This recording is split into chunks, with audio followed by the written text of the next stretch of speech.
প্রিয় শিক্ষার্থী বন্ধুরা, আজকে কিছু প্রশ্ন আলোচনা করব যেটা আমাদের চলতড়িৎ বা কারেন্ট ইলেকট্রিসিটি থেকে রয়েছে।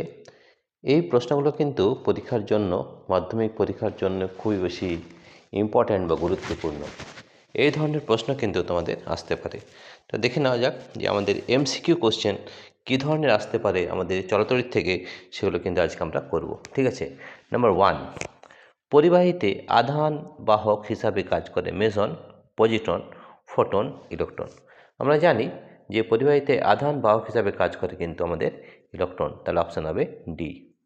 নাম্বার 2, একটি ইলেকট্রনের আধান হলো, আমরা জানি একটি ইলেকট্রনের আধান কত হয়, মাইনাস, এক তো মাইনাস হয়, -1.6 × 10⁻⁹ কুলম্ব, অর্থাৎ অপশান হবে বি। কী হবে? বি। কোশ্চেন নাম্বার 3, ঘর্ষণকারী বস্তু দুটিকে একসঙ্গে রাখলে তার আগের মতো ধনাত্মক তড়িৎগ্রস্ত হয়, ঋণাত্মক তড়িৎগ্রস্ত হয়, নিস্তড়িত হয়, কোনোটি নয়। ঠিক আছে। তাহলে ঘর্ষণকারী বস্তু দুটিকে একসঙ্গে রাখলে তার আগের মতো নিস্তড়িত হয়, রাইট? ঠিক আছে। তারপরে কোশ্চেন নম্বর 4, কোনটি তড়িৎধারণের একক নয়? Coulomb, ampere per second, joule per volt, ampere second. কোনটা তড়িৎধারণের একক নয়? দেখো, আমার যদি অ্যাম্পিয়ার পার সেকেন্ড হয়, এটা কিন্তু আমাদের তড়িৎধারণের একক নয়। ঠিক আছে। কোশ্চেন নাম্বার 5, এগুলো কিন্তু খুব ভালো করে করতে হবে। বস্তু তড়িৎগ্রস্ত হয় ইলেকট্রন গ্রহণ করলে, ইলেকট্রন বর্জন করলে, ইলেকট্রন গ্রহণ বা বর্জন করলে, কোনোটি নয়। ঠিক আছে। তাহলে তড়িৎগ্রস্ত কখন হয়? দেখো, এটাতে হবে, উত্তর হবে ইলেকট্রন গ্রহণ বা বর্জন করলে। গ্রহণ করলে হয় নেগেটিভ, আর বর্জন করলে হয় পজিটিভ। ঠিক আছে। কোশ্চেন নাম্বার 6, কুলম্বীয় বল হলো শুধুমাত্র আকর্ষণ বল, শুধুমাত্র বিকর্ষণ বল, আকর্ষণ বা বিকর্ষণ বল, কোনোটি নয়। আমাদের এই কুলম্বের বল কি আকর্ষণ বা বিকর্ষণ বল হতে পারে। ঠিক আছে। যেমন যদি প্লাস প্লাস থাকে, দুটো যদি প্লাস থাকে তাহলে সেখানে বিকর্ষণ হবে, একটা প্লাস একটা যদি মাইনাস থাকে তাহলে সেটা আকর্ষণ হবে। কোশ্চেন নাম্বার 7, কুলম্ব ধ্রুবকের একক, কুলম্ব ধ্রুবকের একক কোনটি? আমরা জানি সেটা হয় newton metre square per coulomb square, অর্থাৎ অপশান ডি। দুটি আধানের মধ্যে দূরত্ব দ্বিগুণ হলে আকর্ষণ বা বিকর্ষণ বল হবে আমাদের দ্বিগুণ, অর্ধেক, 1/4 গুণ। তাহলে দেখো, দুটি আধানের মধ্যে দূরত্ব যদি দ্বিগুণ হয় তাহলে আকর্ষণ বা বিকর্ষণ বল হবে 1/4। কেন? ওটা 1/r² হয়, জানো তো, এফ ব্যস্তানুপাতিক r², অর্থাৎ এফ প্রপোর্শনাল 1/r² হয়, তাহলে সেটা অবশ্যই 1/4 হবে। তো এই প্রশ্নগুলো কিন্তু খুব ভালো করে করতে হবে। এগুলো কিন্তু আমাদের পরীক্ষার জন্য খুব বেশি ইম্পর্ট্যান্ট রয়েছে, এবং চলতড়িৎ থেকে কিছু প্রশ্ন কিন্তু এই ধরনের আসতে পারে। এরপরে কোশ্চেন নাম্বার 9, কোশ্চেন নাম্বার 9-এ কী রয়েছে? Q1 ও Q2 আধান দুটির মধ্যে ক্রিয়াশীল বল কোনটির সমানুপাতিক হবে? ঠিক আছে।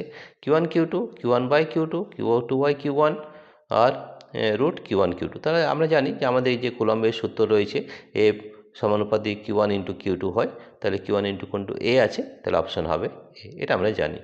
কোশ্চেন নাম্বার 10, তড়িৎ আধান সংক্রান্ত কুলম্বের সূত্রটি প্রযোজ্য যখন দুটি আধানের একটি বিন্দু একটি গোলকাকৃতি, দুটি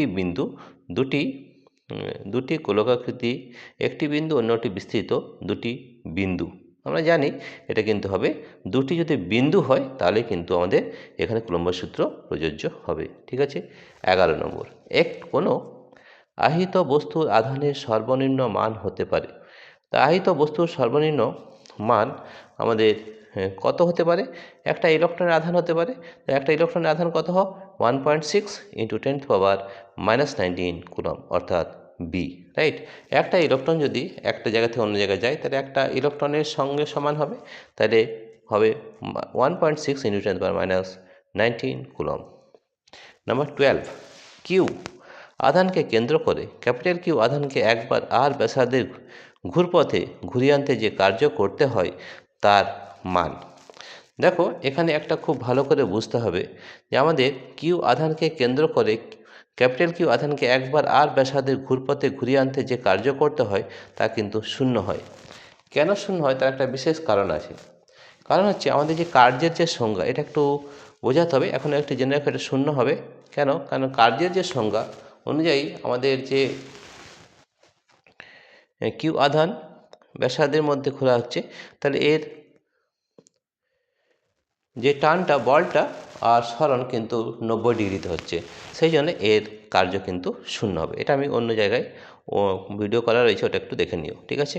কোশ্চেন নাম্বার 13, Q1 আধান অপর একটি আধান Q2 এর ওপর বল প্রয়োগ করে থাকে, তৃতীয় একটি আধান Q3 কে এদের কাছে আনা হলে Q2 এর দ্বারা প্রযুক্ত বল বৃদ্ধি পাবে, হ্রাস পাবে, একই থাকবে, কোনোটি নয়। কী হবে? এখানে কিন্তু আমাদের একই থাকবে, অর্থাৎ অপশন সি। কোশ্চেন 14, প্রদত্ত কোণটি তড়িৎ বিভবের এসআই একক, ঠিক আছে, ভোল্ট। তাহলে আমাদের বিভব ভোল্ট হয়, তাহলে অবশ্যই এটা ভোল্ট হবে, ঠিক আছে। স্ট্যাট ভোল্ট হলো 300 ভোল্ট, 100/300 ভোল্ট, 900 ভোল্ট, 100 ভোল্ট। আমরা জানি স্ট্যাট ভোল্ট হলো 300 ভোল্ট, এটা আমরা জানি। পিও কিউ বিভবযুক্ত পি গ্রেটার দেন কিউ দুটি বিন্দুর মধ্যে একটি একক ধনাত্মক আধানকে নিয়ে যেতে কাজ হয়। দেখো বিভবযুক্ত দুটি বিন্দু, তাহলে কাজ হবে কত আমাদের, সেটা হবে পি মাইনাস কিউ জুল। কী হবে? পি মাইনাস কিউ জুল, অর্থাৎ অপশন হবে সি, ঠিক আছে। তারপরে কোশ্চেন নাম্বার 17 নম্বর কোশ্চেন কী রয়েছে, 12 ভোল্ট বিভব পার্থক্য 2 কুলম্ব চার্জ পাঠালে কৃতকার্য হয়। এটা আমাদের কি সূত্র রয়েছে? আমাদের সূত্র রয়েছে যে W equal to V into Q. V কত আছে? 12 ভোল্ট, আর কিউ কত? 2, তাহলে 12 দুগুণে 24, তাহলে 24 জুল হবে। তাহলে কোশ্চেন নাম্বার 17 অপশান হবে সি। এরপরের প্রশ্নগুলো আমরা দেখে নেব। এরপর দেখো প্রশ্ন নম্বর 19 বলা আছে যে কোনো আধানের জন্য অসীমে তড়িৎ বিভব হয়, অসীমে যদি তড়িৎ বিভব, সেটা কিন্তু শূন্য হবে। সে কত হবে? 0 ভোল্ট, ঠিক আছে। তড়িৎচালক বল ভি, কার্য ডাব্লু, আধান কিউ এর মধ্যে সম্পর্কটি হলো, এটা আমরা জানি যে আমাদের Q equal to W by V, Q equal to W, Q is equal to W by V, অর্থাৎ অপশান হবে ডি, ঠিক আছে, বা W equal to V Q, Q equal to W by V, এটা আমাদের অ্যান্সার হবে 20। 21 কী আছে? তড়িৎচালক বল ইএমএফের এসআই একক হলো ভোল্ট, কুলম্ব, জুল, অ্যাম্পিয়ার, অবশ্যই সেটা আমাদের ভোল্ট হবে, এটা আমরা জানি। কোশ্চেন নাম্বার 22, তড়িৎচালক বলের সঙ্গে প্রদত্ত কোন ভৌত রাশিটি সঙ্গতিপূর্ণ? বল, ভরবেগ, গতি, শক্তি। তড়িৎচালক বলের সঙ্গে প্রদত্ত কোন ভৌত রাশিটি সঙ্গতিপূর্ণ? অবশ্যই সেটা শক্তি হবে। তড়িৎ কোষের বিভব পার্থক্যের মান ইএমএফের চেয়ে বেশি, কম, সমান, কোনোটি নয়। আমরা জানি তড়িৎ কোষের বিভব পার্থক্যের মান ইএমএফের চেয়ে সবসময় কম হয়, এটা আমরা জানি।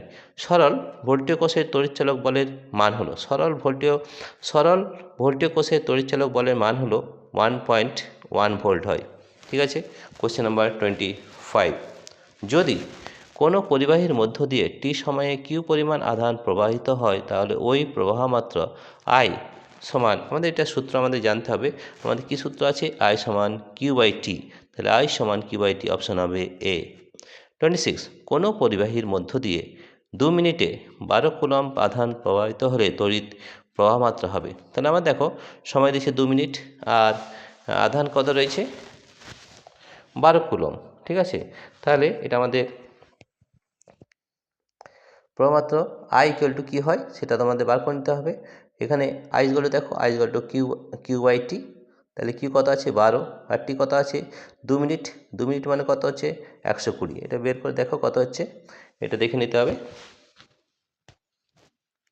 এটা হবে 0.1 অ্যাম্পিয়ার হচ্ছে। কীভাবে দেখে নাও, 12 আর নিচে কত হচ্ছে? 2 মিনিট মানে 120, 12/120, ঠিক আছে। তো এটা মোটামুটি 0.1 অ্যাম্পিয়ার হবে, এটা তো করে দেখে নিতে হবে, ঠিক আছে। 27, 1 অ্যাম্পিয়ার কোন রাশির সমতুল্য? 1 অ্যাম্পিয়ার হয় 1 coulomb per second, 1 coulomb per second, অত অপশন হবে এ। কুলম্বকে প্রকাশ করা হয় ভোল্ট অ্যাম্পিয়ার, অ্যাম্পিয়ার ওম, অ্যাম্পিয়ার সেকেন্ড পার সেকেন্ড আকারে। এটা জানি যে কুলম্বকে প্রকাশ করা হয় অ্যাম্পিয়ার সেকেন্ড, অর্থাৎ অপশন সি। তো এই ধরনের প্রশ্নগুলো কিন্তু খুব বেশি ইম্পর্ট্যান্ট রয়েছে। প্রিয় শিক্ষার্থী বন্ধুরা, তোমাদের যদি এই ভিডিওটি ভালো লেগে থাকে তাহলে অবশ্যই সাবস্ক্রাইব, লাইক ও শেয়ার করবে। এই ধরনের বহু ভিডিও পেতে আমাদের অ্যাপটি অবশ্যই ডাউনলোড করবে। আজকে আমি দেখিয়ে দেবো যে আমাদের অ্যাপ কিভাবে ডাউনলোড করতে হয় এবং আমাদের অ্যাপের মধ্যে কি কি ভিডিও রয়েছে সেটা কিন্তু তোমাদের আজকে দেখিয়ে দেবো, ঠিক আছে। এরপরে আমাদের বিভিন্ন ধরনের প্রশ্ন রয়েছে, সেটা তোমরা আমাদের অ্যাপের মাধ্যমে দেখতে পাবে। প্রিয় শিক্ষার্থী বন্ধুরা, তোমাদের যদি এই ভিডিওটি ভালো লেগে থাকে তাহলে প্লিজ সাবস্ক্রাইব, লাইক ও শেয়ার অবশ্যই করবে। Thank you everybody for watching this video.